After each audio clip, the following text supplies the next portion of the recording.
Hi hello welcome back to my channel. ಹೇಗಿದ್ದೀರಲ್ಲ, ನೀವೆಲ್ಲ ಚೆನ್ನಾಗಿದ್ದೀರಾ ಅಂತ ಅಂದ್ಕೊಳ್ತೀನಿ.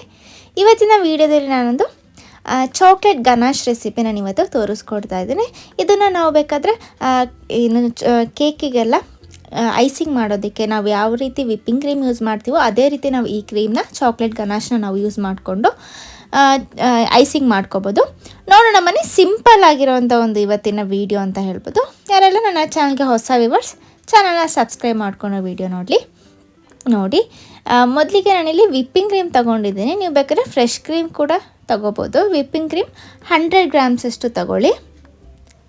ಸೊ ಇದನ್ನು ಸ್ವಲ್ಪ ಮೆಜರ್ಮೆಂಟ್ ಮಾಡಿಕೊಂಡೇ ತೊಗೊಳ್ಳಿ. 1:2 ರೇಷಿಯೋದಲ್ಲಿ ತೊಗೋಬೇಕು. ಅಂದರೆ 100 ಗ್ರಾಮ್ಸ್ ವಿಪ್ಪಿಂಗ್ ಕ್ರೀಮ್ ಅಥವಾ ಫ್ರೆಶ್ ಕ್ರೀಮ್ ತೊಗೊಂಡ್ರೆ 200 ಗ್ರಾಮ್ಸಷ್ಟು ಡಾರ್ಕ್ ಚಾಕ್ಲೇಟ್ ತೊಗೋಬೇಕು. ಸೊ ಅರ್ಥ ಆಯಿತು ಅಂತ ಅಂದ್ಕೊಳ್ತೀನಿ. 1:2 ರೇಷಿಯೋದಲ್ಲಿ ತಗೊಂಡ್ರೆ ನಮಗೆ ಇದು ಕರೆಕ್ಟಾಗಿ ಐಸಿಂಗ್ ಮಾಡೋದಕ್ಕೆ ಕರೆಕ್ಟಾಗಿ ಆಗುತ್ತೆ. ಇನ್ನೂ ಸ್ವಲ್ಪ ಜಾಸ್ತಿ 2:2 ರೇಷಿಯೋ ತಗೊಂಡ್ರೆ ಏನಾಗುತ್ತೆ ಅಂದರೆ 2:2 ಅಲ್ಲ, ಸಾರಿ 1:3 ತಗೊಂಡ್ರೆ ಪೂರ್ತಿ ಕಹಿ ಆಗಿಬಿಡುತ್ತೆ. ಸೊ ಈ ರೀತಿ 1:2 ತಗೊಂಡ್ರೆ ಕರೆಕ್ಟ್ ಆಗುತ್ತೆ.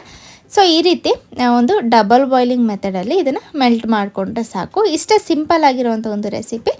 ಇದನ್ನು ಸ್ವಲ್ಪ ಬಿಸಿ ಆದರೆ ಅದೊಂದು 2 to 3 ಮಿನಿಟ್ಸ್ ನೀವು ಈ ರೀತಿ ಮಿಕ್ಸ್ ಮಾಡ್ತಾ ಬಂದರೆ ಅದು ಪೂರ್ತಿ ಮೆಲ್ಟ್ ಆಗುತ್ತೆ. ಸೊ ಅಗೇನ್ ಮೆಲ್ಟ್ ಆಗಲಿಲ್ಲ ಅಂದರೆ ಡಬಲ್ ಬಾಯ್ಲಿಂಗ್ ಮೆಥಡಲ್ಲಿ ಮೆಲ್ಟ್ ಮಾಡ್ಕೊಳ್ಳಿ. ಈ ರೀತಿ ಕಂಪ್ಲೀಟಾಗಿ ಮೆಲ್ಟ್ ಆಗಬೇಕು. ಅದಾದಮೇಲೆ ಇದನ್ನು 24 ಅವರ್ಸ್ ನೀವು ಒಂದು ರೂಮ್ ಟೆಂಪ್ರೇಚರಲ್ಲಿ ಇರಬೇಕು. ಫ್ರಿಜ್ಜಲ್ಲಿ ಇಡೋದಕ್ಕೆ ಹೋಗ್ಬಿಡಿ, ಸೆಟ್ ಆಗಿಬಿಡತ್ತೆ. ಇದನ್ನು ರೂಮ್ ಟೆಂಪ್ರೇಚರಲ್ಲಿ ಹೀಗೆ ಬಿಟ್ಟರೆ ನಿಮಗೆ ಇದನ್ನು ಐಸಿಂಗ್ ಮಾಡೋದಕ್ಕೆ ಒಂದು ಚಾಕ್ಲೇಟ್ ಗನಾಶ್ ರೆಡಿ ಆಗುತ್ತೆ.